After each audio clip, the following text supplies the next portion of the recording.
आज मी पहिल्यांदाच मस्त मटकी भिजत घातली होती आणि तिला खूप छान अशी मोड आलेले होते. तर चला मी दाखवतेच तुम्हाला नंतर. त्याआधी म्हटलं चला काम आवरून घेते, भांडे वगैरे घासून घेतले. आता त्यानंतर सगळं काही भाजीपाला वगैरे संपलेला होता फ्रीजमधला, तर तेच म्हटलं आज घासून घेते, त्याला मस्त स्वच्छ असं करून घेतलं मी. आता त्यानंतर सगळे काही भांडे वगैरे त्याच्यातले आतमधले ते पण मी घासून घेतले आणि फॅन खाली ठेवून दिले वाढायला. आता ते भांडे वगैरे वाढले आणि त्यानंतर मी लावून दिले ते आतमध्ये फ्रीजमध्ये.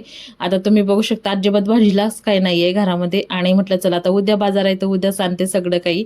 आणि काही मंडईत वगैरे गेली नाही मी. आणि चला म्हटलं आता आज मस्त ब्रेड वगैरे असे छान असे भाजून घेतले मी मस्त तुपात. आणि त्यानंतर काही चपाती वगैरे होते सकाळची, ते पण मस्त भाजून घेतली आणि आम्ही मस्त छान असं चहा चपाती वगैरे खाऊन घेतली. आणि त्यानंतर मग मस्त म्हटलं चला आता मस्त मटकी वगैरे म्हणजे भिजत घातलेली होती, तिला मस्त मुळ आलेले होते, तुम्ही बघू शकता खूप छान अशी झालेली होती. आता तिला मस्त हळद मिठातली इथं केली आणि खूप छान लागते. तर चला मग इथे संपवते, बाय.